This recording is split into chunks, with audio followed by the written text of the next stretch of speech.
The marble conference room went dead silent when Adrian Moretti slammed the contract down in front of the trembling office assistant and snarled, "If you're so smart, sweetheart, then translate it." He laughed. The executives laughed. Nina Whitmore picked up the document with steady hands. 3 minutes later, nobody was laughing anymore. Adrian's face had gone white as paper. If you love stories where the underestimated woman destroys the powerful man who mocked her, please subscribe to our channel and stay until the very end. And drop a comment telling me what city you're watching from. I read every single one. Nina Whitmore had learned a long time ago that being invisible was a kind of armor. At 26 years old, she walked through the gleaming lobby of Moretti Imports and Logistics every morning at exactly 6:45, 15 minutes before anyone important arrived. She wore the same three blazers in rotation, kept her chestnut hair pulled back in a low knot, and never ever made eye contact with the men in the $1,000 suits. That was the rule. Her supervisor, Margaret, had spelled it out on her first day 8 months ago. "You're a temp, honey. Part-time. You serve coffee, you file paperwork, you smile, and you keep your mouth shut. The men on the 32nd floor don't want to hear your opinions. They want their espresso hot and their lives uncomplicated." Got it. Nina had nodded. She needed the paycheck. Her father's medical bills weren't going to pay themselves, and the linguistics adjunct work she picked up at the community college didn't even cover her rent. So she became invisible. She memorized which executive took 2 sugars and which one took oat milk. She learned that Mr. Donovan from accounting always wanted his bagel toasted on one side only. She figured out how to slip into a room refill 12 crystal water glasses and slip out again without a single person noticing she existed. It was, she had to admit, a little soul-crushing. But on this particular Tuesday morning in late October, the soul-crushing routine was about to crack wide open. She was standing at the kitchenette arranging a tray of imported pastries for the 8 o'clock board meeting when she heard Margaret's heels clicking down the corridor at a panicked pace. "Nina, Nina, where are you?" "In here." Margaret rounded the corner, her face flushed, her clipboard pressed against her chest like a shield. "Change of plans. Carla called in sick. You're covering the Moretti meeting." Nina's hand froze around the silver tongs. "The Moretti meeting, you mean?" "Yes, the big one. Mr. Moretti himself. The Italian delegation flew in last night, and they're signing something major today." Margaret was already pushing the tray toward her. "Just keep the coffee flowing. Don't speak unless someone speaks to you. And for the love of God, don't drop anything."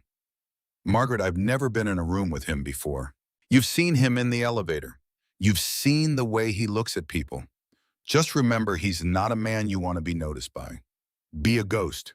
You hear me? A ghost." Nina's pulse had started to drum in her throat. She'd seen Adrian Moretti exactly twice in her 8 months at the company. The first time he'd stepped into the elevator with 3 men in dark suits, and the temperature in that elevator had dropped about 10 degrees. He hadn't said a word. He hadn't needed to. Everyone else had simply stopped breathing until he stepped out. The second time, she'd been crossing the lobby with a delivery, and she'd accidentally made eye contact with him. Just for a half second, his eyes were the color of charcoal, dark level, completely unreadable, and they had landed on her with the same emotional weight as if he were noting the position of a piece of furniture. She had almost dropped the delivery. Now she was supposed to walk into a room with him, with 12 men like him, and not be noticed. "Margaret, are you sure I'm—" "Just go, Nina. The meeting starts in 7 minutes. Nina picked up the tray. Her hands were shaking just slightly, just enough that the cups rattled against their saucers. She took a slow breath the way her father had taught her to breathe before a difficult oral exam. In through the nose, out through the mouth. Find the rhythm of your own heart. She walked. The conference room on the 32nd floor was bigger than her entire apartment. The ceiling was 20 feet high. The windows looked out over the entire city, and the morning sun was hitting the glass in such a way that the room glowed like the inside of a cathedral. Nina kept her head down.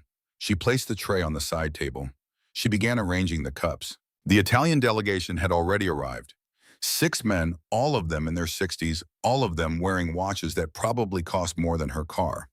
They were speaking in low, rapid Italian, which Nina happened to understand fluently. Her grandmother had been from Naples, and her father had insisted she keep up the language.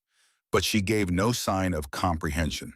She just poured espresso and kept her eyes on the rim of the cup. Then Adrian walked in. Nina felt his presence before she saw him. The whole room shifted. Conversations died in mid-sentence. The Italian men actually stood up, which in business culture was the equivalent of bowing. Adrian Moretti was 34 years old. He had black hair cut close on the sides, a jaw that looked like it had been carved out of stone, and the kind of stillness that only very dangerous men ever managed to perfect. He moved through the room without hurrying. He sat down at the head of the table. He didn't look at Nina. She poured his espresso. 2 sugars, no cream. "Gentlemen," he said in a voice that was lower and softer than she'd expected, "let's begin." For the next 40 minutes, Nina stood against the wall and tried to disappear into the wallpaper. The meeting was about a port acquisition in Genoa. That much was clear from context. The Italian men had brought a contract 43 pages single-spaced in legal Italian, and they wanted Adrian to sign it. Adrian's attorney, a sharp-faced woman named Vivian, had a translated English version in front of her. She kept tapping the 3rd page and frowning. "The translation services have given us this version," Vivian was saying, "but there are 3 clauses I'm not entirely comfortable with. Clauses 17, 22, and 31. I'd like to bring in an outside linguist before we sign." Adrian's jaw tightened. "Vivian, the signing is today. The plane back to Milan leaves at 4. "I understand, sir, but the language here, what does it say?" "In English, it appears to say that we're acquiring a 60% stake in the Genoa terminal with full operational control. But the Italian phrasing in Clause 17 has a turn of phrase I don't recognize. Subordinato a. It usually means subject to, but in some legal dialects it can imply the senior Italian man." A silver-haired gentleman named Signor Bertolini smiled benevolently and said something in Italian to his colleagues. Nina, standing 5 feet behind him with a coffee pot in her hand, and understood every word. He had said, "The American doesn't read Italian. By the time he understands what he signed, the ships will already be ours." The other Italians had chuckled. Nina's hand tightened on the handle of the coffee pot. She felt the blood rise into her face. She felt something else too. Something hot and slow-burning that she hadn't felt in a long time. Her father called it the burn. The thing that happened when you watched someone get cheated and you knew the truth and you couldn't stay quiet. She tried to stay quiet. She really did. Vivian was still talking. "Sir, I'm asking for 48 hours to bring in a forensic translator. Just 48 hours." Adrian leaned back in his chair. His eyes were dark and tired. "Vivian, this deal has been on the table for 9 months. We don't have 48 hours. Signor Bertolini spread his hands and smiled. "Mr. Moretti, please. We are gentlemen. The contract is exactly as the translation states. You have my word." Nina, still holding the coffee pot, looked at her shoes. "Don't," she told herself, "don't say a word. You will lose your job. You will lose the medical insurance. You will not be able to afford your father's neurologist next month. Do not open your mouth." And then Adrian did the thing. He turned his head, just slightly, just enough to glance at the woman standing against the wall holding the coffee pot. His eyes were sharp and amused and a little bit cruel. "You," he said. Nina froze. "Sir, what's your name?" "Nina, sir, Nina Whitmore." "Nina," he said the name like he was tasting it. "You've been standing there with your eyebrows up for the last 5 minutes. You look like you have an opinion." The room went very still. Vivian shot her a look of pure horror. The Italians turned in their chairs, surprised, looking at Nina for the first time. Nina forced herself to smile. I don't have an opinion, sir. I'm just here to pour the coffee." Adrian's mouth did something that wasn't quite a smile. "Are you sure?" "Quite sure, sir. Because I could swear just for a moment, when Signor Bertolini was speaking, you looked like you understood him." The Italian shifted uncomfortably. Nina's heart was pounding so hard she was afraid he could hear it. "Sir, my Italian is very limited." "How limited?" I took some classes in college."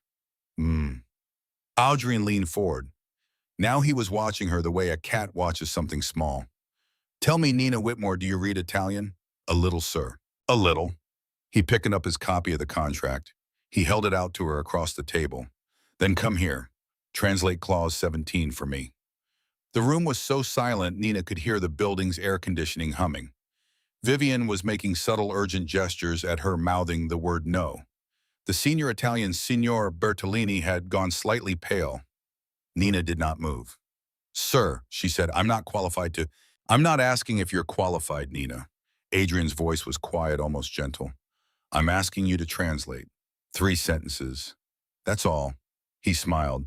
If you're so smart, sweetheart, then translate it. He laughed. Not a kind laugh, a short, contemptuous laugh, the kind of laugh a man uses when he wants to remind the room who is the king and who is the cleaning staff.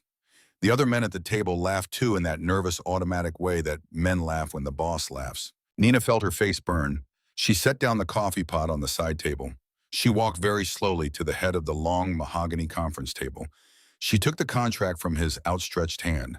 Her fingers were steady now. She had no idea why. Maybe because once you're already humiliated, there's nothing left to be afraid of. She turned to clause 17. She read it once in Italian silently. She read it again. She felt her throat go tight. Mr. Moretti, she said, would you like the literal translation or the honest one? The smile slid off Adrian's face. What did you say? I said, Nina repeated in the calm, precise voice she used when she lectured undergraduates. Would you like the literal translation or the honest one? They are not the same thing. Vivienne's mouth had fallen open. Signor Bertolini had gone from pale to gray. Adrian stared at Nina for a long moment. Something had changed in his eyes. The cruel amusement was gone. In its place was something sharper. Something almost interested. Both, he said quietly. Give me both. Nina nodded. She held up the page. The literal translation reads as follows. The buyer shall acquire 60% of the operational shares in the Port of Genoa terminal facility, subject to the continued cooperation of the existing managerial board. She paused. That is what your English translator wrote. That is what your attorney has been reading. That is what Signor Bertolini is asking you to sign.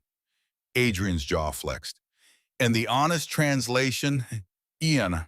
Nina looked down at the page. She looked up at him. The honest translation, Mr. Moretti, is this. The buyer shall acquire 60% of the operational shares of the Port of Genoa terminal facility. However, she let the word hang in the air. However, this acquisition shall be subordinate to the continued goodwill of the existing managerial board, who retain the unilateral authority to revoke operational control at any time for any reason without compensation and without recourse. Silence. Absolute ringing silence. Nina kept her eyes on the contract. She didn't dare look at Signor Bertolini. She didn't dare look at Adrian. In other words, sir, she said, the word you've translated as cooperation is cooperazione. But the word actually used in this clause is benevolenza. Goodwill. It's a deliberate choice. Cooperazione implies a contractual obligation. Benevolenza implies a favor that can be withdrawn at the discretion of the giver. You're not buying 60% of a port. You're buying 60% of a permission slip. They can take it back anytime they want. The silence in the room had changed quality. It was no longer the silence of a meeting. It was the silence of a courtroom waiting for a verdict. Adrian did not move. He didn't blink. He just looked at Nina Whitmore. Nina the coffee girl. Nina the temp. Nina the invisible, as if he had never actually seen another human being in his life until this exact second. Continue, he said softly. Sir, clause 22, read it. Nina's hands trembled just barely. She turned the page. She found clause 22. She read it, and what she read made the skin on her arms go cold. Mr. Moretti, she said slowly, before I read this one out loud, are you sure you want me to? I'm sure. Sir, this clause, Nina hesitated. She glanced for the first time at Signor Bertolini. The old Italian gentleman was no longer smiling. He was looking at Nina with an expression that contained no warmth, no benevolence, no goodwill. It was the look of a man watching a small animal walk in front of a moving truck. In Italian, very softly, so softly that only Nina could hear, he said, Ragazza, sta attenta a quello che dici. Girl, be careful what you say. Nina's spine went rigid. She turned back to Adrian Moretti. She held his gaze. And for the first time in 8 months of being invisible, she let someone actually see her. Sir, she said, clause 22 specifies the terms of dispute resolution. The English translation states that any disputes will be resolved by an independent arbitrator in a neutral jurisdiction. Yes, The Italian text says un arbitro neutrale di nostra scelta. Translate, a neutral arbitrator of our choice, their choice.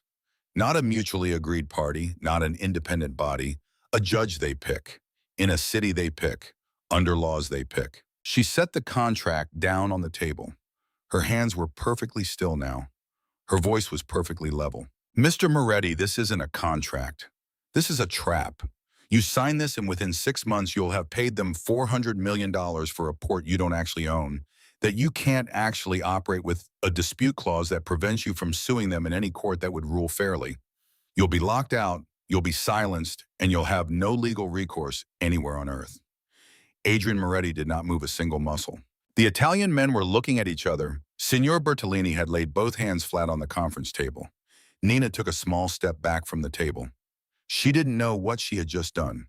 She only knew that she had done it, and there was no taking it back, and her father had taught her many things, but he had never taught her how to walk back into being invisible after a moment like this.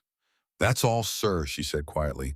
That's clause 22. Vivian had not breathed in approximately 90 seconds. Adrian finally moved. He lifted one hand. He pressed his fingertips against his mouth slowly, the way a man does when he is making a very serious decision in real time. He did not look at the Italians. He did not look at Vivian. He did not look at the contract. He looked at Nina. And in that look, Nina Whitmore understood with a sinking electric certainty that something in her life had just irrevocably changed. She had spent 8 months making sure this man never noticed her existed. He was noticing her now. He was noticing her completely. Signor Bertolini, Adrian said without taking his eyes off Nina, I think we'll be postponing today's signing. Bertolini began to protest in rapid Italian. Adrian held up one finger. Just one. And the old man stopped talking. I'd like everyone except Miss Whitmore to leave this room, Adrian said. His voice was very quiet. Right now, please. Vivian stood up slowly, gathering her papers. The Italian delegation rose more slowly still, their faces tight with anger and something that might have been fear. Signor Bertolini was the last to leave. As he passed Nina, he leaned in close enough that she could smell his cologne, and he murmured in Italian 4 words that her father had taught her never to forget the meaning of. You have made enemies. Then he was gone, and the heavy mahogany door closed behind him with a soft final click. Nina was alone in the conference room with Adrian Moretti. He was still sitting at the head of the table. He was still watching her with that strange, sharp, completely unfamiliar expression. He gestured slowly to the chair beside him. Miss Whitmore, he said, sit down. Nina did not sit. Sir, she said, if I'm going to be fired, I'd rather just sit down, Nina. His voice wasn't loud, it wasn't unkind, but it had iron in it, and Nina felt her knees move before her brain made the decision. She sat. Adrian Moretti studied her in silence for a long, long moment. Long enough that the city outside the window seemed to dim. Long enough that Nina could hear her own heartbeat in her ears. Then finally he leaned forward. He folded his hands on the polished wood, and in the softest voice she had ever heard him use, he asked her one single question. Now, he said, who exactly are you? Nina's mouth went dry. She had practiced over the past 8 months an entire repertoire of safe answers. Answers that revealed nothing. Answers that kept her invisible. I'm just a temp, sir. I'm just here to help. But Adrian Moretti was watching her with an attention so total, so undivided that she understood instinctively that none of those answers would work on him. He would see through them in a single breath. He had built an empire by seeing through people. So she told him the truth. My name is Nina Whitmore, she said. I'm 26. I have a master's degree in comparative linguistics from Columbia. I speak 6 languages fluently, and I read 3 more. I'm working as a coffee girl in your office because my father has early onset Parkinson's, and his medications cost $4,000 a month, and the adjunct teaching jobs I qualify for don't come with health insurance. She paused. She made herself meet his eyes. That's who I am, sir. Adrian did not react. He didn't smile. He didn't frown. He just absorbed the information the way a stone absorbs rain. 6 languages, he repeated. Yes, sir. Which ones? English, Italian, French, German, Spanish, and Russian. And the 3 you read, Latin, Mandarin, and Arabic, but only formal written Arabic, not conversational. Adrian's mouth twitched. It wasn't a smile exactly. It was something closer to recognition, the way a hunter recognizes a track in the snow. Columbia, he said. Master's degree. Yes, sir. Why are you carrying a coffee tray in my building, Miss Whitmore? Nina felt her throat tighten. She had been asked this question in various forms by various well-meaning people for 2 years now. She had a polite answer. She gave it. Because the academic job market collapsed in 2023, sir. Because tenure-track positions in the humanities have a 5% acceptance rate, and most of them require a PhD. Because I had to choose between finishing my doctorate and paying for my father's neurologist, and I chose my father. She heard her voice catch just slightly on the last word. She hated that. She straightened her shoulders. It's not a tragedy, sir. People make harder choices every day. Adrian said nothing for a long moment. Then he stood up. He walked slowly to the window. He stood with his back to her, his hands in his pockets looking down at the city below. Nina did not know what he was thinking. She did not know if she was about to be sued or arrested or simply forgotten. She sat very still and waited. When he finally spoke, his voice was different, quieter, more careful. Miss Whitmore, do you understand what you just did? Sir, in that meeting, do you understand what you just did? Nina hesitated. I told you the truth about the contract, sir. You did more than that. Adrian turned slowly to face her. You just cost the Bertolini family approximately $400 million in 10 minutes with a coffee pot in your hand. Nina's stomach dropped. Sir, I didn't mean to. I'm not angry, Miss Whitmore. You're not. No. Adrian walked back toward the table. He sat down, not at the head this time, but in the chair directly across from her. He folded his hands. I'm trying to decide what to do with you. The way he said it made Nina's skin go cold. She had grown up hearing her father quote a line from an old Italian play. The dangerous men are not the ones who shout. The dangerous men are the ones who think. Adrian Moretti at this moment was thinking, and his thinking had a weight to it that filled the entire room. Sir, Nina said carefully, if you'd like me to resign, I understand. I can clean out my locker today, and I don't want you to resign. Sir, I want you to tell me, he said, exactly how you knew. Nina swallowed. How I knew what, sir, how you knew about benevolenza, how you knew about the arbitrator clause. Vivienne is one of the best corporate attorneys in the country. She has 14 years of experience. She missed it. The translation service, we paid $200,000 to missed it.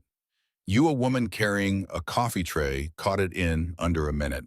How? Nina took a slow breath. She thought of her father. She thought of the small, cluttered apartment in Queens where she had grown up. She thought of the long evenings at the kitchen table, her father in his cardigan, his glasses sliding down his nose, a stack of legal documents spread out between them. My father is a linguist, sir, she said, was a linguist. He taught at NYU for 30 years. His specialty was forensic semantics. Forensic semantics. The study of how language is used to deceive, specifically in legal and contractual contexts. He was an expert witness in over 200 court cases. He testified for the prosecution in the Donato fraud case in 2014. He testified for the defense in the Marcellus inheritance dispute in 2018. Adrian's eyes narrowed very slightly. Frank Whitmore is your father. Nina blinked. You've heard of him. Miss Whitmore, Adrian said dryly, your father testified against my uncle in the Marcellus case. The blood drained from Nina's face. Oh, she said. For one long, terrible second, Nina thought she might actually faint. Her father had never told her about the Moretti family. He had never mentioned Adrian's uncle. He had never said the words. She had taken this job because it was the first one that called her back. She had walked blind and grateful into the offices of a family her father had testified against, and she had spent 8 months pouring coffee for the nephew of a man her father had helped put behind bars. And now she had publicly humiliated that nephew's business partners. In front of him, in his own conference room. Mr. Moretti, she whispered, I swear to you, I didn't know. I would never have applied here if I... Sit down, Miss Whitmore. Sir, sit down. She sat. She had never actually stood up. She sat anyway more firmly, as if pressing herself into the chair could keep her from disappearing entirely. Adrian watched her for another long moment, and then to her absolute astonishment, he laughed. It was a small laugh, dry and surprised, the laugh of a man who had been ambushed by his own day. He shook his head. Of all the women in New York, he said, the daughter of Frank Whitmore is carrying my coffee. Sir, I'll resign immediately. I never meant to. You will not resign. But, sir, Miss Whitmore. Adrian leaned forward, his charcoal eyes locked onto hers. Whatever your father did or did not do to my uncle is between him and the federal court system. It has nothing to do with you. And it has nothing to do with the fact that you just saved me $400 million. Nina's mouth was open. She closed it. Now, Adrian continued, I'm going to ask you a question, and I want you to answer carefully. Do you want to keep working for me? Sir, I need this job, but That's not what I asked. Sir, I asked if you want to keep working for me, not if you need the money. I know you need the money. I'm asking you, Nina. And her name in his mouth had a strange, deliberate weight, as if he had decided somewhere in the last 10 minutes that he was going to use it from now on. If you want to keep working for me. She looked at him. 8 months of invisibility crashed against the moment like a wave hitting a seawall. She thought of Margaret, who had told her to be a ghost. She thought of the Italian man's words in her ear. You have made enemies. She thought of her father asleep right now in their tiny apartment, a tremor running through his right hand, even as he dreamed. Sir, she said carefully, I don't think want is the right word. Then what's the right word? I think the word is willing. I'm willing to keep working for you, if the work is honest. Something flickered in Adrian Moretti's eyes. It was gone almost before she could catch it. But for 1/2 second, she saw something she had not expected to see. Surprise. And maybe just maybe a flicker of respect. Honest, he repeated. Yes, sir. And what does honest work mean to you, Miss Whitmore? It means I won't lie for you, sir. I won't translate things to mean what you want them to mean. I'll tell you what they actually say, went I, even when you don't want to hear it, especially then. Adrian stared at her. For one cold, terrible second, Nina was sure she had gone too far. Then he leaned back in his chair slowly, and a real smile, the first real one she had seen from him, spread across his face. It was not a warm smile. It was not a kind smile. It was the smile of a man who had just found a tool he had been looking for a very long time. Miss Whitmore, he said softly, you are going to be very useful to me. The way he said the word useful made Nina's spine prickle. He pressed a small button on the underside of the conference table. Somewhere outside the room, a door opened. Vivienne, the attorney, walked back in her face tight, her eyes flicking between Nina and Adrian with poorly disguised confusion. Sir, Vivienne said. Vivienne, effective immediately, Miss Whitmore is no longer a temporary office assistant. She is being promoted to my personal corporate translator. She will report directly to me. She will sit in on every contract negotiation involving non-English documentation. Her salary is to be tripled starting today, and she is to be given full health benefits for herself and one dependent. Vivienne's mouth opened slightly. Sir, of course, but the chain of command. There is no chain of command, Vivienne. She reports to me, only me. Is that clear? Yes, sir. Good. Now find me Bertolini's hotel. I'd like to send him a very polite gift basket and a very impolite letter. Miss Whitmore will be drafting both. Vivienne nodded crisply and left. The door closed. Nina was alone with him again. Sir, she said quietly, I appreciate the promotion, I do. But I'd like to be clear about what I am and am not willing to do. Go on. I will translate for you. I will tell you what the documents actually say. I will tell you when people are lying, but I will not deceive on your behalf. I won't write contracts designed to trap people. I won't be a weapon, sir. I'll be a mirror. There's a difference. She had no idea where the courage was coming from. Her hands under the table were shaking, but her voice was steady. Adrian looked at her for a long, considering moment. A mirror, he repeated. Yes, sir. Miss Whitmore, do you understand the kind of business I am in? I have an idea, sir. Tell me. Nina hesitated. She thought of her father's testimony in the Marcellus case. She thought of the rumors that drifted through the office like cigarette smoke. She thought of the men in dark suits in the elevator. I think you do many things, sir. Most of them are legal. Some of them are not. I don't ask. I don't want to know. I just want to do my work. Adrian laughed again, that small, dry laugh. An honest mirror that knows when not to look. You really are your father's daughter. Yes, sir, Nina said. I really am. He tilted his head. And if I asked you to compromise that just once, just on something small, then I would say no, sir. And if I made the consequences of saying no very, very expensive, Nina felt the air go thin. She thought of her father. She thought of his medications. She thought of the way his hand trembled around his morning coffee cup. She thought of the small mercies, the second-hand armchair. He loved the radio. He listened to the books she still read aloud to him on Sunday afternoons because his eyes got tired so quickly now. She thought of all of it, and then she answered, "Then I would still say no, sir, and I would walk out of this building, and I would find another job. It might be a worse job, but it would still be mine." Silence. Adrian Moretti studied her with the kind of patient, calculating attention that had probably ended marriages and broken men. Nina did not look away. Finally, he nodded. "Very well," he said. "An honest mirror. A no, that means no. I accept your terms, Miss Whitmore, for now." He stood up. The meeting evidently was over. "Vivian will arrange your new office and your new contract. Be back here at 2 o'clock this afternoon. We have work to do." "Yes, sir." She rose. She turned to leave. She was almost at the door when his voice stopped her. "Nina," she turned. "I knew you understood Italian," he said softly from the moment Bertolini made his joke. Your face moved, just a little, just for a second. Most people would have missed it. I didn't. Nina's stomach turned over. "Why did you make me prove it then, sir?" she asked. "Why didn't you just ask me?"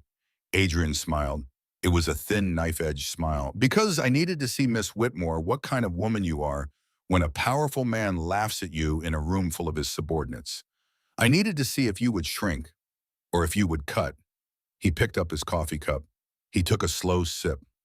"You cut. That's good. That's exactly what I needed to know." He set the cup down. "Welcome to your new job, Miss Whitmore." Nina walked out of the conference room on legs that did not entirely feel like her own. The corridor was empty. The Italian delegation had been escorted from the building. Vivian was nowhere in sight.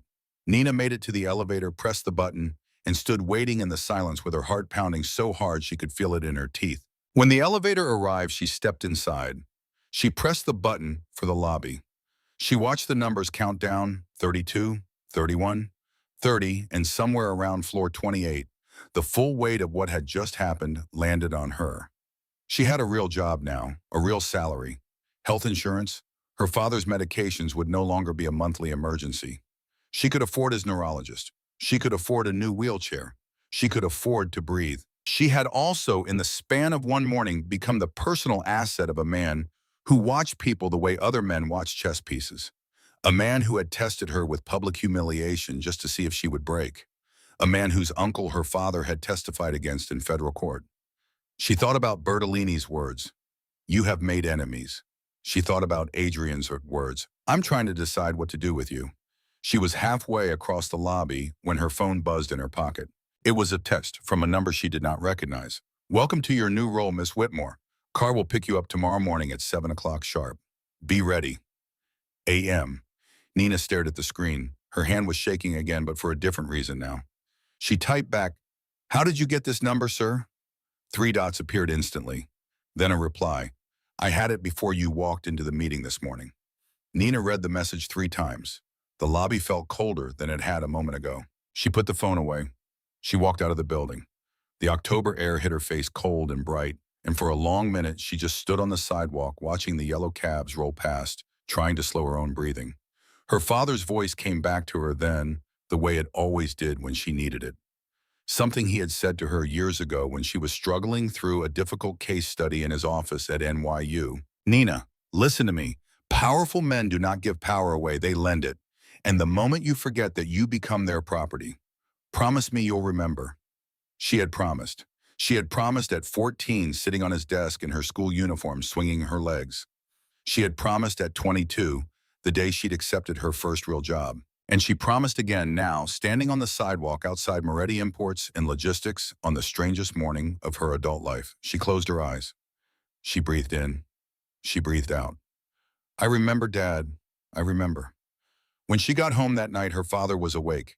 He was sitting in his armchair by the window, the way he always was, a book open on his lap that he had probably stopped reading hours ago because his eyes had gotten tired. "Nina Bear," he said when he saw her face, "what happened?"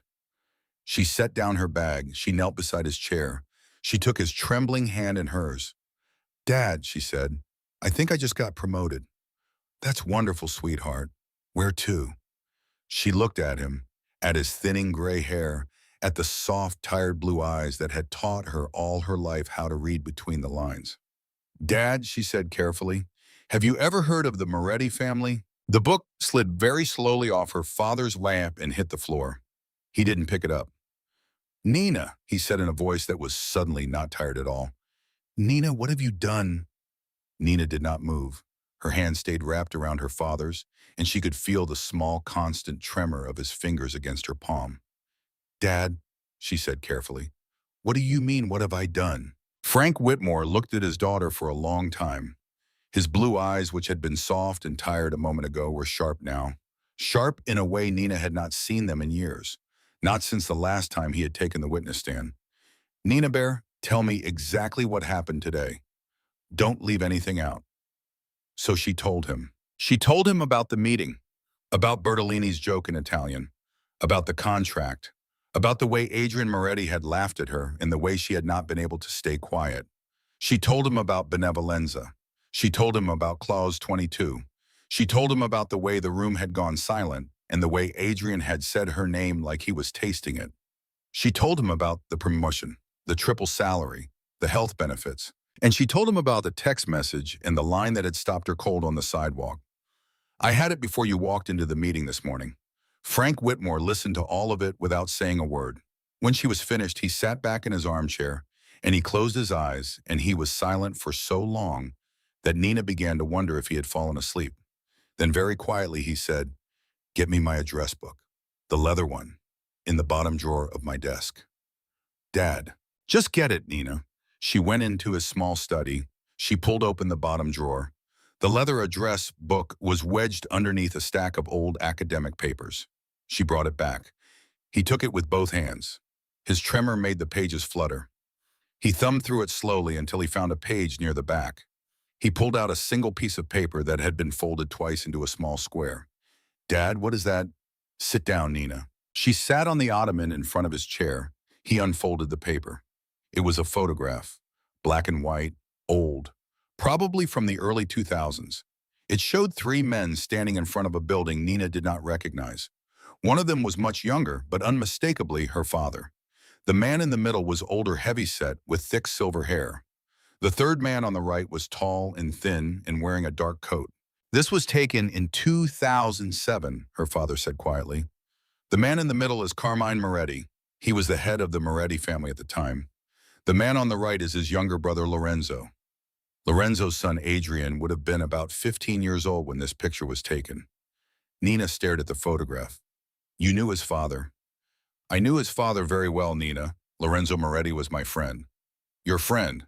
"For 7 years, from 2003 to 2010. Nina felt the floor tilt slightly under her feet. "Dad, you've never told me any of this." "There's a reason for that, sweetheart." "What reason?" Frank Whitmore looked at her for a long moment. Then he refolded the photograph slowly and slid it back into the address book. "Lorenzo Moretti hired me in 2003 to consult on his contracts. He was the only one in his family who actually wanted his deals to be clean.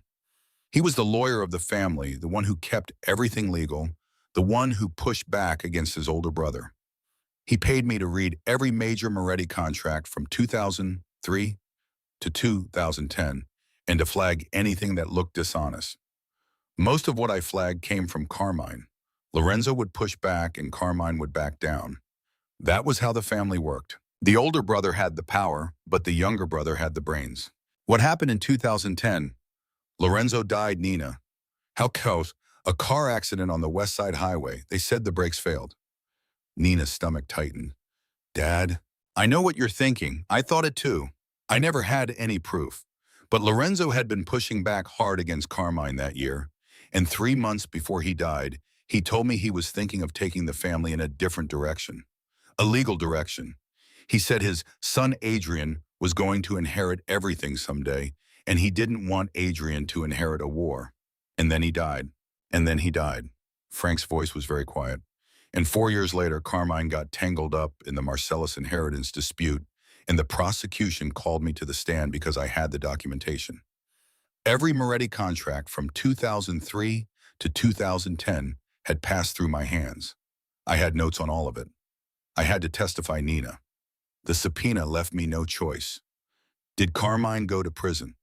He did, 8 years. He died there in 2019. Nina pressed her hands against her temples. She felt like the room was spinning very slowly around her. Dad, Adrian Moretti, the man I'm working for, does he know who you are? Nina Bear, of course he knows. How do you know that? Because Adrian Moretti is Lorenzo's son, and Lorenzo loved that boy more than anything in this world. Lorenzo used to bring Adrian to my office when he was a teenager. He would sit in the corner and read while we worked.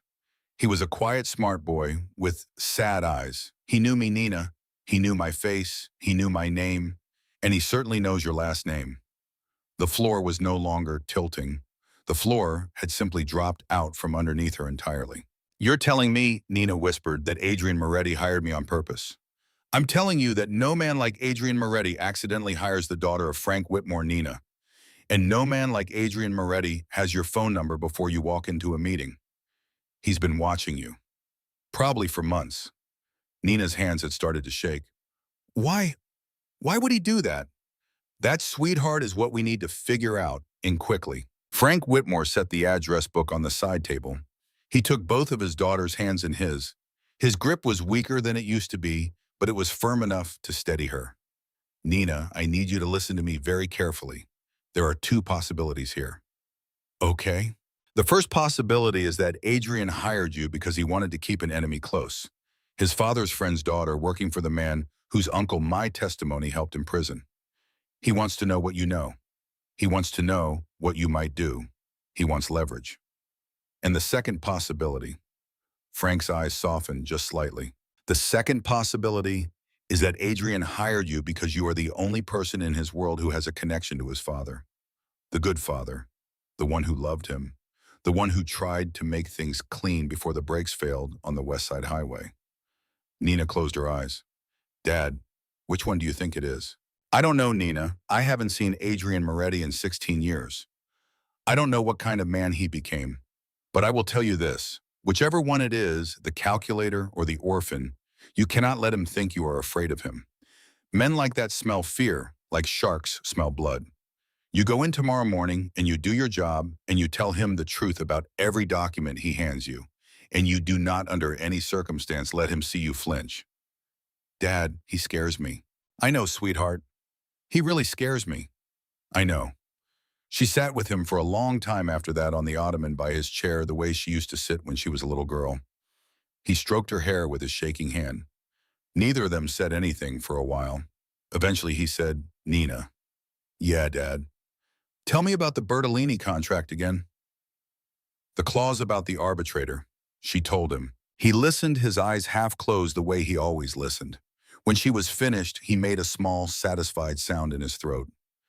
You did good work today, Nina Bear. Dad, I might have gotten myself killed today. No, you know, he said gently. If Adrian Moretti wanted you dead, you would already be dead. He has a use for you. We just need to figure out what it is before he uses you up. She slept badly that night. She dreamed of Italian men with silver hair, in conference rooms with no doors, and her father sitting in a witness stand looking very old and very alone. She woke at 5:45 in a cold sweat, and she lay in bed staring at the ceiling for 10 minutes before she made herself get up. At 7 o'clock sharp, a black town car pulled up outside her apartment building. The driver, a heavy-set man in his 50s with a gray mustache, opened the rear door for her. Miss Whitmore, I'm Salvatore. I'll be driving you from now on. From now on? Yes, ma'am, Mr. Moretti's instructions. Every morning at 7, every evening at whatever time you finish. Nina got into the car. The leather was soft. The interior smelled of expensive cologne and faintly of cigar smoke. She set her bag on the seat beside her and watched the city slide past the tinted windows. Salvatore, she said carefully after a few minutes. How long have you worked for Mr. Moretti? 22 years, Miss Whitmore. So you knew his father? There was a small pause. Salvatore's eyes flicked up to the rearview mirror. They met hers for a moment. Yes, ma'am. I drove for Mr. Lorenzo before. What was he like? Another pause. Longer this time. He was a good man, Miss Whitmore. The best man I ever worked for. Adrian is, he hesitated. Adrian is his father's son, in some ways. In other ways, he is not. Nina looked at the back of Salvatore's head. She did not press him further. When they arrived at the building, a different floor was waiting for her. Not the lobby, not the temp pool, the 32nd floor. A young woman in a pearl gray suit was waiting at the elevator door. Miss Whitmore, I'm Hannah. I'll be your assistant. My assistant. Yes, ma'am, Mr. Moretti has set up your office. Please follow me. Nina followed her down a corridor she had never been allowed on before, past glass doors and oil paintings and a frosted glass conference room she had never seen the inside of. They stopped at a heavy walnut door with a brass nameplate already mounted on it. Nina Whitmore, Director of Linguistic Operations. Nina stared at the nameplate. Director of Linguistic Operations, she said slowly. Yes, ma'am. Mr. Moretti coined the title himself. The office inside was larger than her bedroom. There was a polished desk. There was a leather chair. There was a window looking out over the river. There was a small espresso machine on a side table, and beside it a fresh bouquet of white roses with a small card. Nina opened the card. Welcome, Miss Whitmore. The first contract is on your desk. I'll see you at noon. A.M. The contract was thick, 82 pages in Russian. Nina sat down. She picked it up. She began to read. It took her until 10:30 in the morning to get through it. She made notes. She flagged 17 separate clauses. She found 3 clauses that were, in her professional opinion, deliberately misleading. One of them was, in her professional opinion, an attempt to commit a crime under U.S. federal law. At 11:55, Hannah knocked on her door. Miss Whitmore, Mr. Moretti is ready for you. She walked down the corridor with her notes in her hand. Her heels clicked against the hardwood. She did not allow herself to think about how strange it was after 8 months of being invisible to walk down this hallway without a coffee tray. Adrian was waiting in his office. He stood up when she came in. He was wearing a dark navy suit, no tie, and he looked, Nina thought, slightly tired around the eyes, as if he had also slept badly. Miss Whitmore. Sir. Sit, please. Coffee. No, thank you. He sat back down. He folded his hands on the desk. Tell me about the Volkov contract. Nina did not sit. She remained standing and she opened her notebook. Mr. Moretti, before I begin, I need to ask you a question. His eyebrow lifted. Already. Yes, sir. All right, ask. She drew a breath. Sir, did you know my father? Adrian Moretti did not blink. He did not move. For a long moment, he simply looked at her across the desk, and then very slowly he leaned back in his chair. Yes, Miss Whitmore, I knew your father. How well, sir? Well enough. Sir, did you hire me because of him? Adrian was silent for a long time. He looked, Nina thought, almost amused, almost sad. It was hard to tell with him. Miss Whitmore, sit down. I'd rather stand, sir. Sit down, please. She sat. He stood up. He walked to the window. He stood there for a long moment, his hands in his pockets looking out at the river. When he spoke, his voice was different than it had been the day before. Quieter, more careful. Almost, Nina thought, but could not quite believe, almost gentle. Your father, Miss Whitmore, was the only honest man my father ever worked with. Did he tell you that? He told me they were friends, sir. They were more than friends. Your father saved my father from prison 3 different times between 2003 and 2010. Not by lying, by making sure my father's contracts were too clean to prosecute. He kept Lorenzo Moretti out of jail by making him an honest businessman. Did he tell you that? No, sir, he didn't. He's a humble man. That's one of the reasons I respected him. Adrian turned from the window. His charcoal eyes were unreadable. When my father died in 2010, I was 18 years old. Your father was one of the few people who came to the funeral. He sat in the back. He didn't say anything to anyone. He stood by the grave for a long time after everyone else had left. I watched him from my car. I have never forgotten it. Nina did not know what to say. 4 years later, your father testified against my Uncle Carmine in federal court. The Marcellus case. His testimony was instrumental in Carmine's conviction. My uncle died in prison. Sir, my father had no choice. The subpoena. I know about the subpoena. I read the court records. I read your father's testimony. 3 times, actually. He never lied. He never embellished. He gave the court exactly what they asked for and not one syllable more. He walked back to his desk. He sat down. Miss Whitmore, my Uncle Carmine had my father killed. The room went very still. Sir, it was never proven. It will never be proven. But I knew it then and I know it now. My uncle ordered the brakes on my father's car cut on the West Side Highway in October of 2010.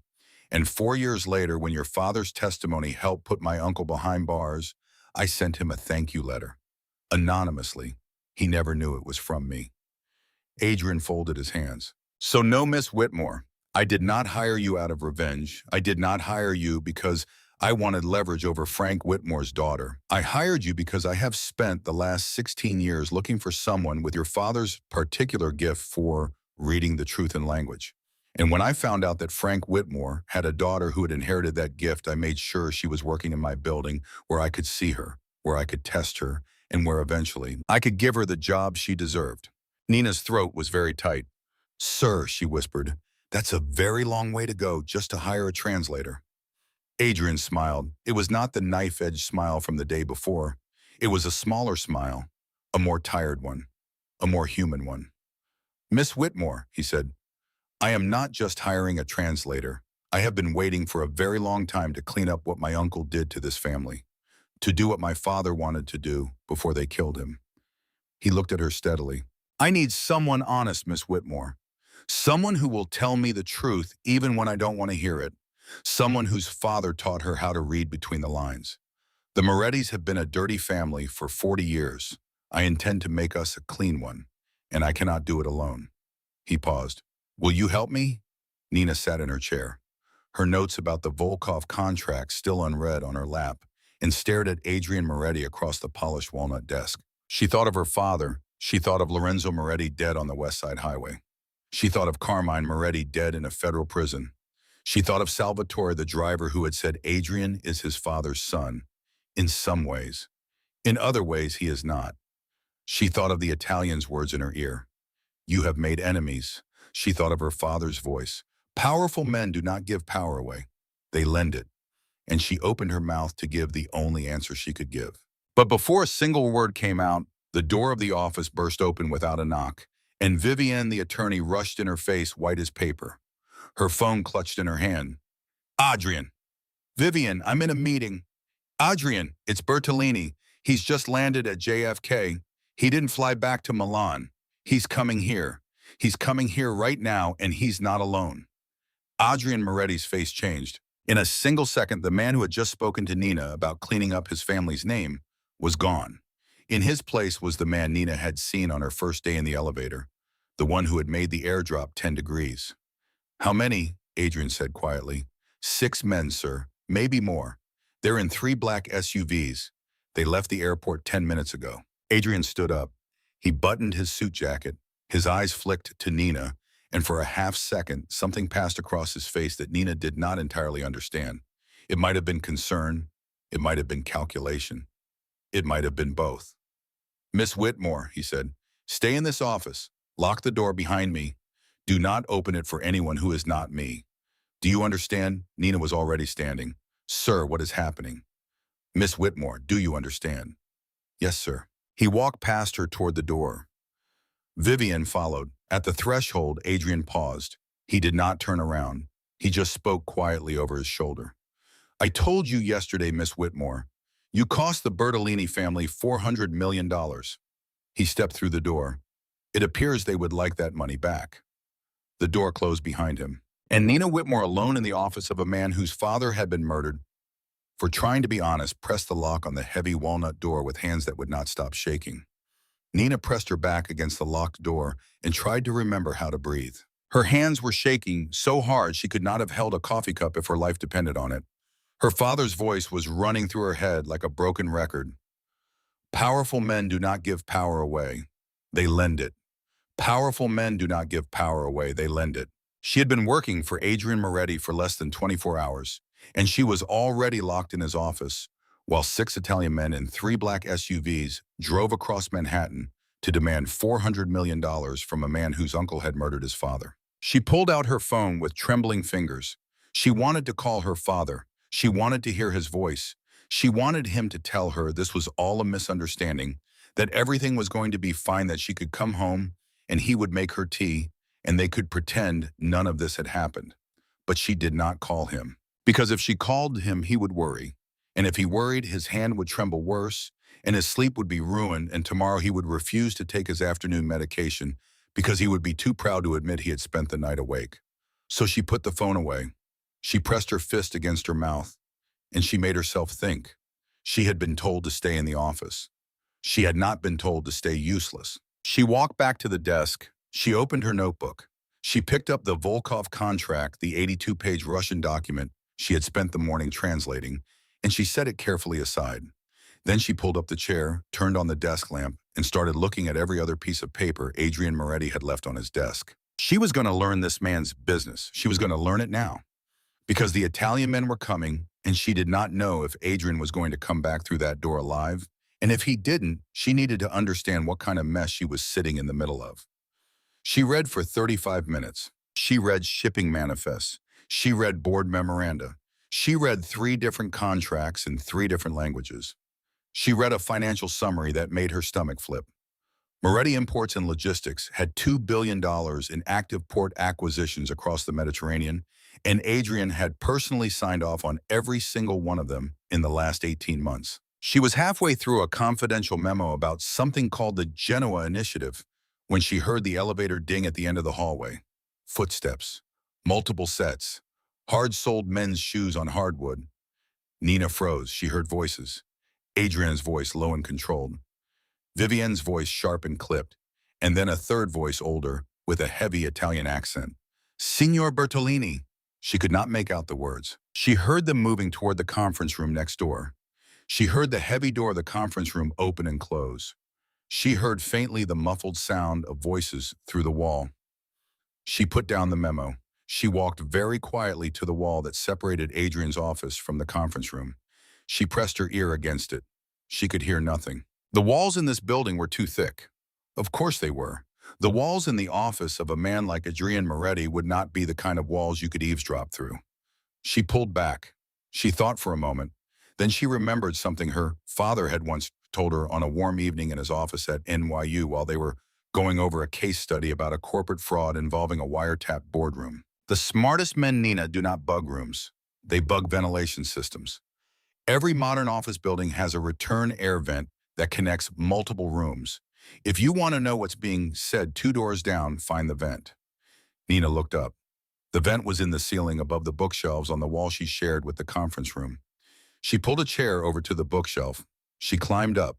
She pressed her ear against the metal grating. The voices came through clearly. $400 million, Mr. Moretti. That is the figure my family had projected from this acquisition. You have, with respect, embarrassed us. Bertolini. With respect, Signor Bertolini, you tried to defraud me with a contract written in 2 different languages. Adrian. Cold. Steady. Mr. Moretti, please.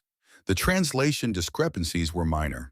The translation discrepancies were criminal, and I have a witness who is willing to testify in any court of your choosing to the specific words you used in Italian to describe my supposed ignorance. A pause, then Bertolini's voice. Softer now, more dangerous. Ah, the girl. Nina's stomach dropped. My corporate translator, Adrian said evenly. Yes. Mr. Moretti, we are reasonable men. There is still a way for this deal to be salvaged. We can renegotiate. We can write a new contract. But the girl, she is a problem. She has insulted my family in front of my colleagues. There must be a gesture of good faith. A longer pause. A gesture of good faith, Adrian repeated. Surely you understand, in our culture an apology must come from the source of the offense. The girl must come to Milan. She must speak with the family. She must explain herself. And then perhaps we can move forward. Nina's blood went cold. There was no version of that sentence in which she went to Milan and came back to New York alive. She knew it. Adrian knew it. Bertolini knew it. The whole sentence was a coffin built out of Italian politeness. She waited for Adrian's answer. It took him a long time to give one. When he did, his voice had a flatness to it that Nina had never heard before. Not even in the elevator on her first day. Signor Bertolini, he said, let me explain something to you very carefully so there is no misunderstanding between us. The girl, as you call her, is mine. I beg your pardon. The girl is mine. She works for me. She is under my protection. She does not go to Milan. She does not speak with your family. She does not explain herself. If you wish to renegotiate the Genoa deal, you renegotiate it with me in this room today. Otherwise, you may leave my building and you may take your insults back to your family with my regards. A long, brittle silence. Then Bertolini very softly, you are making a serious mistake, young man. Then I'll make it. The door is behind you. Nina heard chairs being pushed back. She heard footsteps. She heard the heavy conference room door open, and then she heard the steady, unhurried tread of 6 Italian men walking down the hallway and getting into the elevator. The elevator dinged. The doors closed. Silence. Nina climbed down from the chair. Her legs were jelly. She stood in the middle of Adrian Moretti's office, holding onto the back of his desk chair, and she tried to slow her breathing. A minute later, there was a soft knock on the door. Miss Whitmore? It's me. She unlocked it. Adrian Moretti walked in. He looked, Nina thought, exactly the same as he had 10 minutes ago. The same dark suit, the same calm face, the same level eyes, but there was something new at the corner of his mouth. A small, hard tightness, the kind a man wears when he is about to do something he has been putting off for a long time.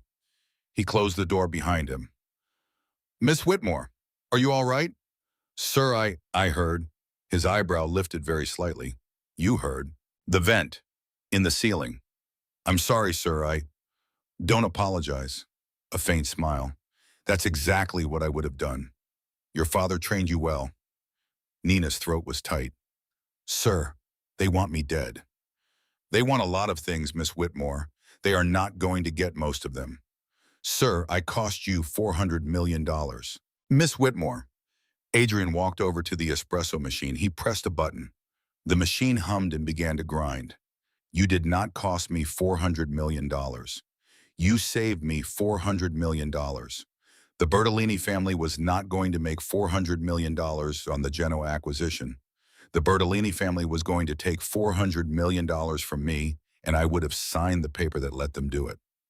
You stopped that from happening. The $400 million they think they are owed is the $400 million they were going to steal. That is not a debt. That is a tantrum. He poured the espresso into a small white cup. He brought it to her. Drink. Your hands are shaking. She took the cup. She drank. The coffee was hot and bitter and good. Some of the tightness in her chest began to ease fractionally. Sir, she said quietly, what happens now? Now, Adrian said, we go to lunch. Lunch. It's 12:45. You haven't eaten. I haven't eaten. The Bertolinis will not move against us today.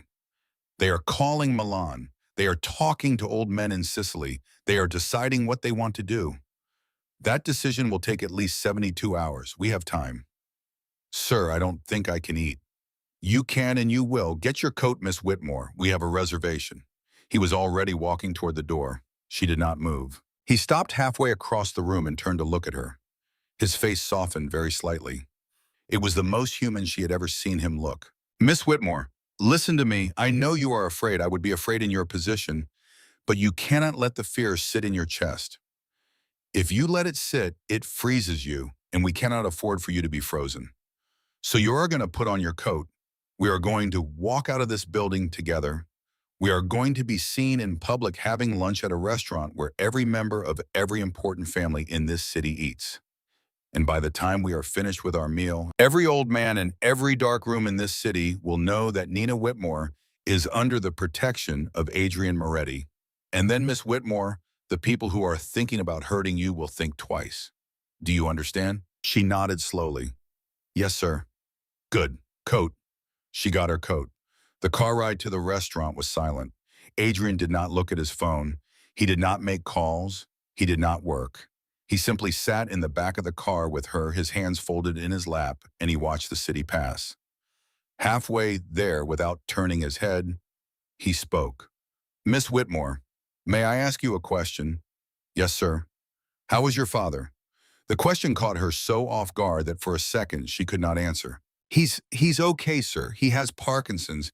He has good days and bad days. The medication helps. What's his neurologist's name? Dr. Patel at Mount Sinai. Adrian nodded slowly. Dr. Patel is a competent man, but he is not the best in the country. The best is Dr. Marian Holcomb at Johns Hopkins. She runs the experimental therapy program. There is a 6-month waiting list. I know, sir. I called them last year. The waiting list and the cost. There is no waiting list anymore, Miss Whitmore. Sir, I made a phone call this morning. Your father has an appointment with Dr. Holcomb on November 4th, 3 weeks from today. The cost will be handled by the company. I will have a car drive you both to Baltimore. Nina turned her head slowly to look at him. He did not look back at her. He kept his eyes on the city outside the window. Sir, she whispered, why are you doing this? Because Miss Whitmore, he said quietly, your father saved my father's life 3 times. I never had the chance to thank him. I would like to thank him now. Nina did not cry. She had not cried in front of another human being since her mother's funeral when she was 17, and she was not about to start now in the back of a town car with Adrian Moretti. But she pressed her hand against her mouth, and she looked out the other window for a long minute, and she did not trust herself to speak. When she finally could, she said, thank you, sir. You're welcome, Miss Whitmore. The restaurant was on the east side. It was the kind of restaurant where the menu had no prices and the maitre d' knew everyone by their first name. Adrian was greeted at the door like a son of the house. 2 old men at a corner table stood up and inclined their heads as he passed. Nina, walking behind him, was looked at openly by every man in the room. They were seated at a table near the window. Adrian did not pick up the menu. The Branzino, he said to the waiter. For both of us, and a bottle of the Brunello, the 2015. Yes, Mr. Moretti. The waiter vanished. Adrian folded his hands. He looked at Nina.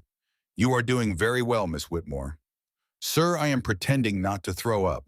A small, real smile. That is exactly what doing well looks like. She managed a thin smile in return. Sir, may I ask you a question now? Of course. Why did you specifically send the anonymous thank you letter to my father after the Marcellus case?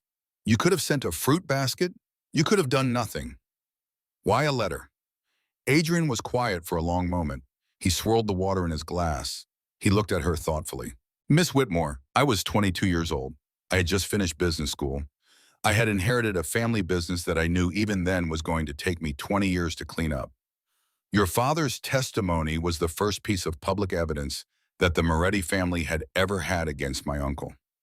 It was the first crack in the wall. I wanted him to know that there was someone in the family who was grateful, someone who understood what he had done. Why anonymous? Because if my uncle had known I was grateful to your father, my uncle would have killed both of us before the year was out. Nina's stomach turned over. Sir, your uncle is dead now. Yes, but there are other men, aren't there? Other men in the family who feel about my father the way your uncle did. Adrian did not answer immediately. He picked up his water glass. He took a slow sip. He set the glass down. Miss Whitmore, I am going to be honest with you because you have made it very clear that honesty is what you require. Yes, there are other men. My uncle had 3 sons. One of them died in 2017. The other 2 are alive, and they are not friends of the Moretti name as it currently exists under my leadership. They view me as a traitor. They view your father as the man who broke the family, and they view you now as a tool I am using against them. Are they working with Bertolini? Adrian smiled, but there was no warmth in it. Miss Whitmore, where do you think Bertolini got the courage to try to defraud me in my own conference room? The room around them seemed to dim just slightly. My cousins, Nina said slowly. My cousins. Sir, they are trying to undermine you. They have been trying to undermine me for 16 years. They are not very good at it, but they are persistent, and they have just had 400 million reasons to try harder. Sir, what are you going to do? Adrian Moretti looked at her across the table. The maitre d' was bringing the wine. The waiter was arranging silverware. The room was full of light and laughter and the muffled sound of a string quartet in the next room. And his face, Nina thought, was the face of a man who had been waiting 16 years to do something he was finally about to do. Miss Whitmore, he said softly, I am going to do what my father wanted to do before they killed him. I am going to clean the family. I am going to remove my cousins from the company. I am going to dissolve every contract Bertolini and his friends have ever signed with us. I am going to make Moretti Imports and Logistics into the legitimate corporation my father always intended it to be. And I am going to do it within the next 6 months because if I take longer than that, I will not survive it.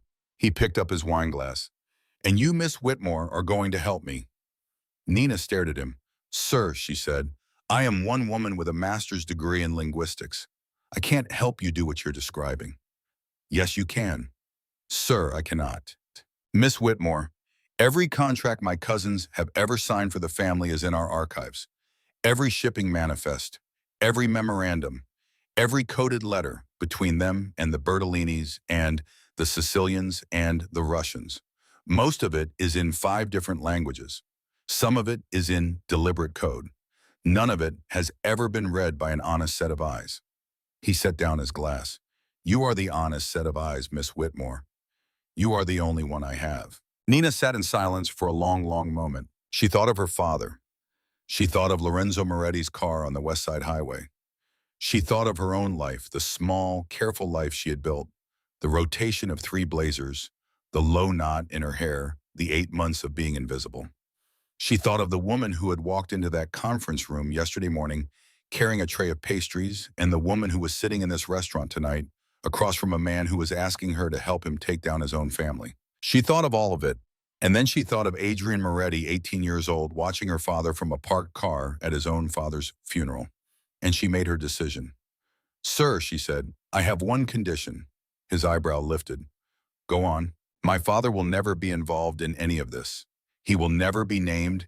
He will never be contacted by anyone in your family or any other family. He will live the rest of his life in our apartment in Queens with his books and his radio, and he will die peacefully of natural causes at home. That is the condition. That is the only condition. If anything happens to him, I walk. I disappear. I take everything I have learned about the Moretti family with me, and I disappear. Adrian Moretti looked at her for a long moment. Then he raised his wine glass. Miss Whitmore, he said, you have my word. She raised her glass. They drank. The waiter brought the branzino.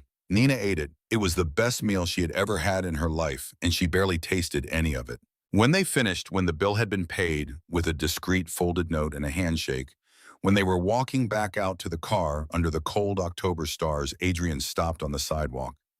He turned to her. Miss Whitmore, there is one more thing. Yes, sir. My cousins know about you now. They will not move on you immediately, but within 72 hours, one of them will try to contact you. Probably the older one, Marco. He will offer you something. Money, almost certainly. He will tell you that I am unstable. He will tell you that you are in danger working for me. He will offer to protect you, and he will ask you in exchange to give him information. Sir, what do you want me to do when he calls? Adrian smiled. It was a small, careful, dangerous smile. You're going to take the meeting, Miss Whitmore. You're going to listen to everything he says. You're going to memorize his face, his words, and the names of every man in the room with him. And then you're going to come back to me, and you are going to tell me everything. He opened the car door for her. Welcome to the Moretti family, Miss Whitmore. Nina got into the car. The door closed behind her with a heavy, expensive sound. And as the town car pulled away from the curb and merged into the slow river of yellow taxis flowing down Park Avenue, Nina Whitmore looked out the window at the bright lights of the city she had grown up in, and she understood with a quiet and certain clarity that the woman who had walked into this restaurant was not the woman who was leaving it. She was someone else now. She was not entirely sure yet whether that someone else was a hero or a villain or merely a survivor. She supposed she would find out soon enough. The call came on Friday morning, exactly 52 hours after the dinner. Nina was at her desk halfway through a Russian shipping manifest when her office phone rang with a number she did not recognize. She let it go to voicemail. It rang again. She let it go again. The third time she picked up. Nina Whitmore. Miss Whitmore. A man's voice, smooth, older, faintly accented. My name is Marco Moretti. I believe my cousin has mentioned me. Nina's hand tightens round the receiver. Mr. Moretti, how did you get this number? Miss Whitmore, please. We're family now. I have all the numbers. She did not laugh. What can I do for you, Mr. Moretti? I'd like to take you to lunch today. There's a small place in the village. Quiet, private. I think you and I have a great deal to discuss. She closed her eyes. She heard Adrian's voice in her head. You're going to take the meeting, Miss Whitmore. What time? 1 o'clock. I'll send a car. I'll take a cab, Mr. Moretti. Thank you. A small, dry laugh. As you wish. The address is 11 Bedford Street. Don't be late. He hung up. Nina set the receiver down very carefully. Her hand was steady, which surprised her. She had expected it to shake. She walked down the hallway to Adrian's office.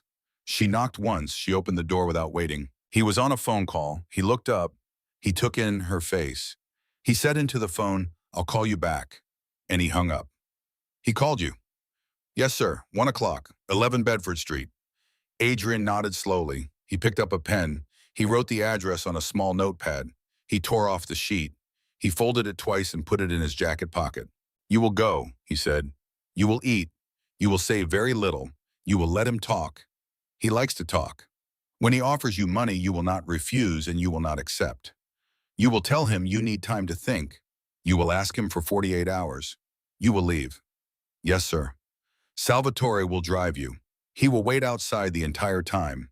If you are inside for more than 90 minutes, he will come in for you. Do you understand? Yes, sir. Adrian stood. He walked around the desk. He stopped in front of her. For one strange, suspended moment, Nina thought he was going to take her hand. He didn't. He just looked at her with those charcoal eyes and he said, Miss Whitmore, I want you to listen to me very carefully. Marco Moretti is not a stupid man. He is a cruel man. He will say things to you that are designed to make you doubt me. Some of them will sound very persuasive. He will probably tell you that I had something to do with my father's death. He will probably tell you that I am planning to discard you the moment you have served your purpose. Sir, I am asking you, Miss Whitmore, to remember one thing.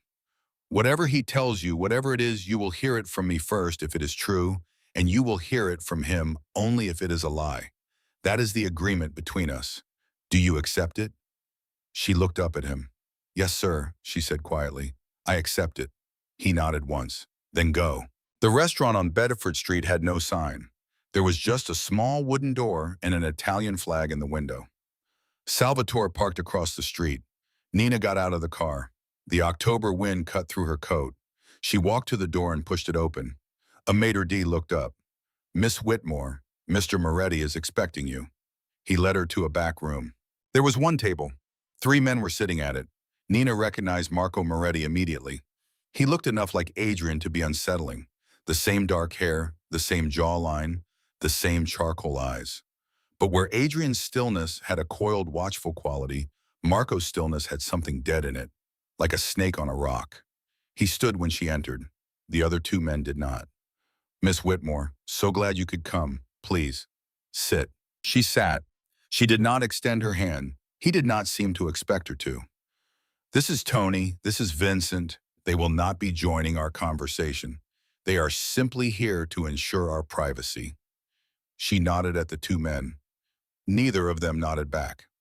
Wine, Marco asked. No, thank you. Coffee? No, thank you. A small smile.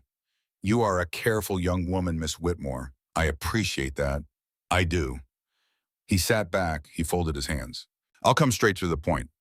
My cousin Adrian is a very dangerous man. He is dangerous to himself. He is dangerous to his employees. He is particularly dangerous to anyone who has come to know more about the Moretti family business than they were ever meant to know, which Miss Whitmore now includes you. Mr. Moretti, please let me finish. You are, I'm told, an exceptionally intelligent woman. I am here to offer you a way out, a clean way out, $2 million in a private account of your choosing anywhere in the world, a new identity if you'd like one, safe passage out of the country, all in exchange for one simple thing. He leaned forward. Everything you have learned about Adrian's plans for the family, every contract you have read, every name you have memorized, every word he has said to you about his cousins, about me. Nina kept her face perfectly still. That's a lot of money, Mr. Moretti. It is. Why is it worth that much? Marco smiled. The smile did not reach his eyes. Because Miss Whitmore, my cousin, is preparing to do something very foolish, and he believes you are going to help him do it. I would prefer that he not have your help. With your help, he might succeed. Without your help, he will fail. Failure is much cleaner. Failure can be managed. Success would force me into a much more permanent solution. Nina took a slow breath. She thought of Adrian's words. He likes to talk. Mr. Moretti, may I ask you a question? Of course. Did you have anything to do with Lorenzo Moretti's death? The smile slid off Marco's face. The two silent men at the table shifted in their chairs. That, Marco said softly, is a question that has gotten people killed in this family, Miss Whitmore. I'd still like an answer. My uncle Lorenzo died in a car accident 16 years ago. The brakes failed. There was an investigation. The investigation found nothing. That's not what I asked Mr. Moretti. He stared at her. For a long, long moment, he did not move at all. Then he laughed. It was a small, unpleasant laugh. The laugh of a man who has just decided in real time to recalibrate his estimate of who he is sitting across from. Miss Whitmore, you really are Frank Whitmore's daughter, aren't you? Yes, Mr. Moretti, I am. My father had a great deal of respect for your father. Did you know that? My father has not mentioned your father, Mr. Moretti. My father has been very careful not to mention any of you. Smart man. Yes. He picked up his wine glass. He swirled it slowly. All right, Miss Whitmore, you want honesty. I'll give you honesty. My father, Carmine, did order the brakes cut on Lorenzo's car. That is true. I knew about it at the time. I did not stop it. That is also true. Lorenzo was a problem. He was preparing to make the family legitimate, which would have ended a great deal of business that supported a great deal of people. So the decision was made. It was a business decision. Do you understand? I understand the words you're saying, Mr. Moretti. Good. He set the glass down. Now, Miss Whitmore, Adrian has been telling himself a fairy tale for 16 years. He has been telling himself that his father was a saint. He has been telling himself that he is going to finish what his father started. He has been telling himself that he is the hero of the Moretti family. He is not. He is a young man who is trying to destroy the family that raised him because he cannot accept that his father was killed for being weak. And you, Miss Whitmore, are the latest tool in his fairy tale. He will use you, he will burn you. And when he is done, he will not protect you. Because men like Adrian do not protect their tools. They replace them. Nina watched his face. She thought of Adrian at the dinner table. Whatever he tells you, whatever it is, you will hear it from me first if it is true. Mr. Moretti, she said, may I ask you one more question? By all means. If Adrian is so weak and his plan is doomed to fail anyway, why are you offering me $2 million? The room went still. Marco's face did not change, but something in his eyes did. The dead snake stillness sharpened into something colder. Miss Whitmore, he said softly, you really are very intelligent, perhaps too intelligent. I'd like the 48 hours, Mr. Moretti, to think. Take 24. 48, a long pause. 48, he conceded. But Miss Whitmore, hear me carefully. After 48 hours, the offer disappears, and what replaces it will not be an offer. She stood up. Thank you for lunch, Mr. Moretti.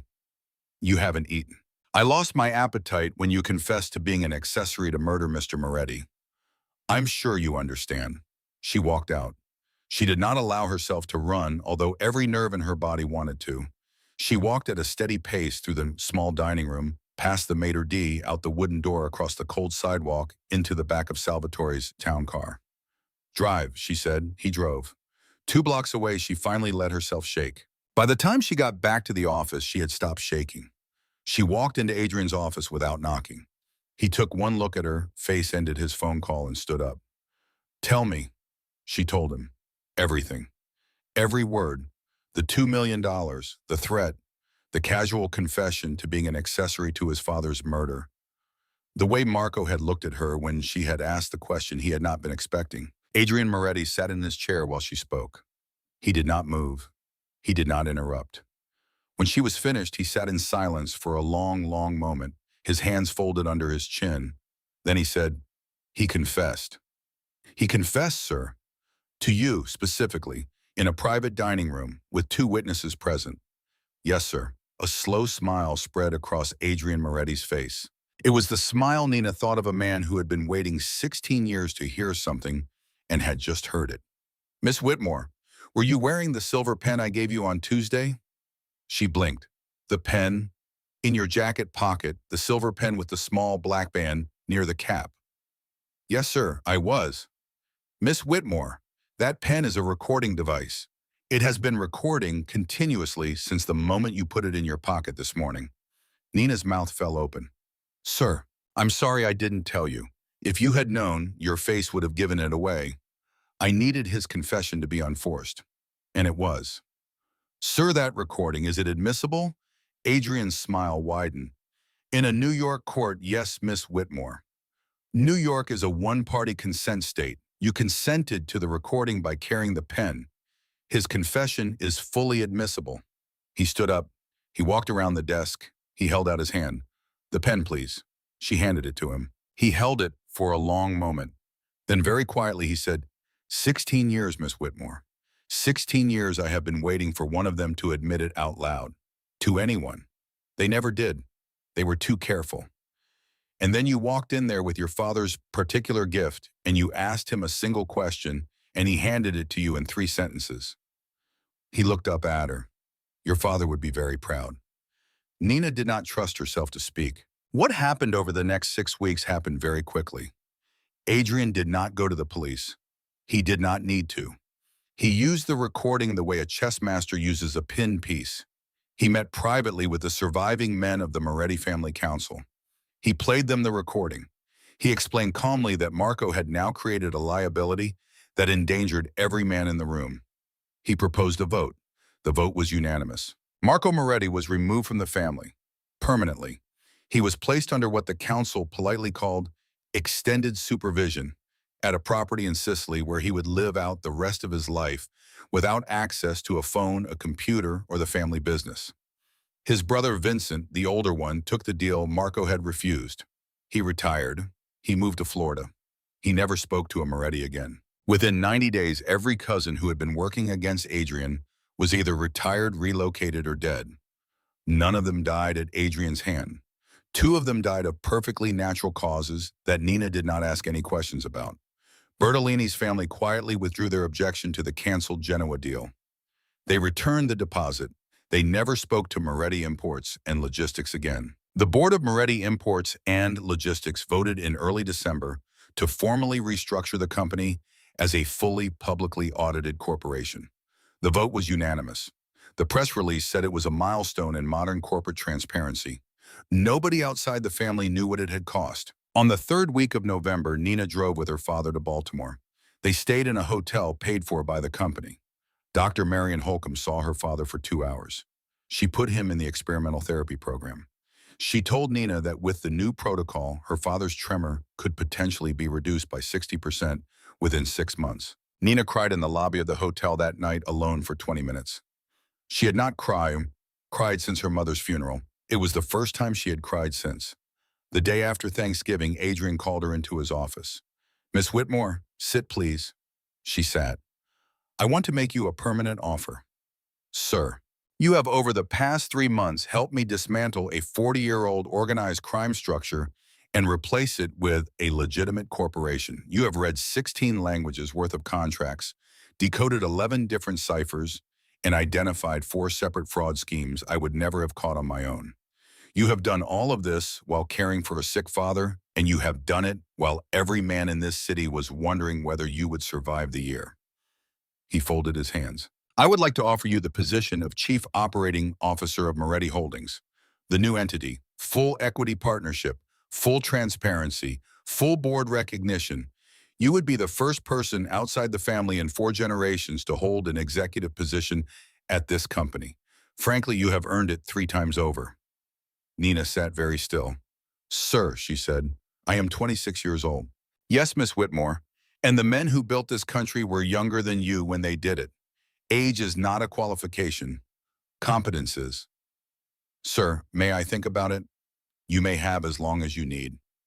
She thought about it for 3 days. She thought about it on the long subway ride from Queens.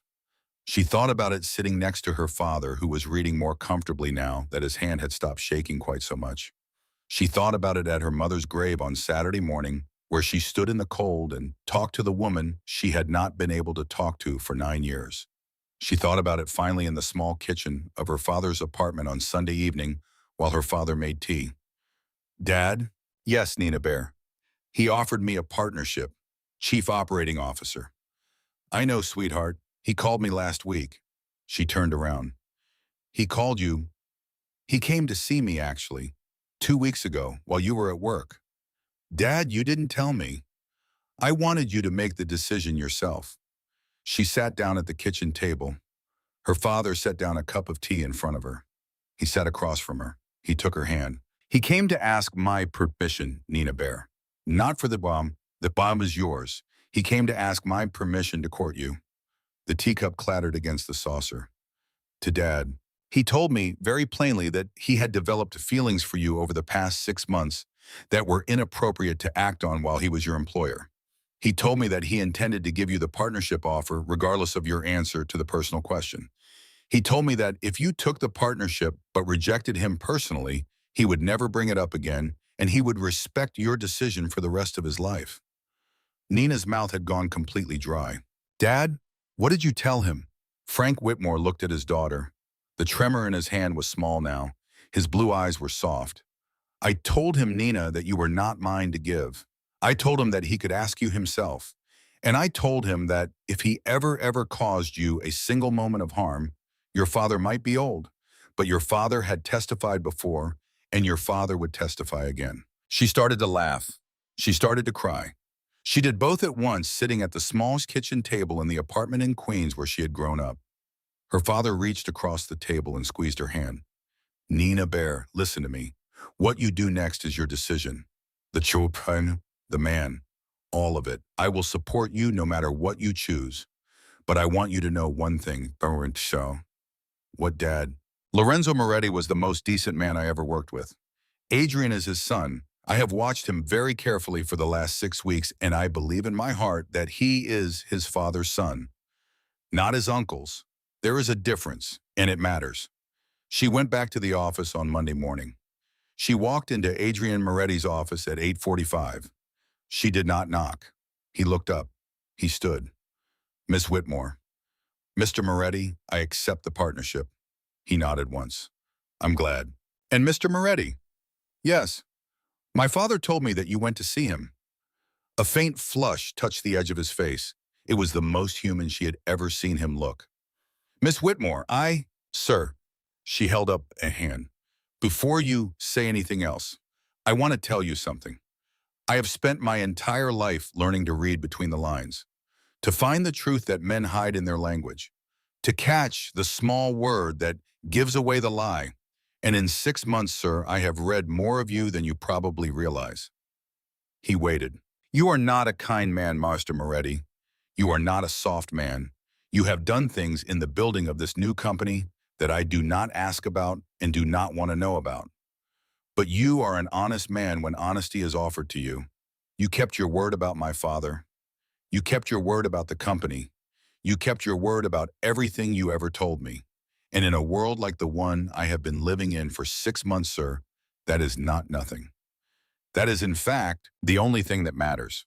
She walked toward his desk. My answer is yes, Mr. Moretti, to the partnership, and to the other question, the one you have yet asked me. My answer to that, when you ask it, will also be yes. Adrian Moretti looked at her for a long moment. Then, for the first time since Nina Whitmore had met him, he smiled with his whole face.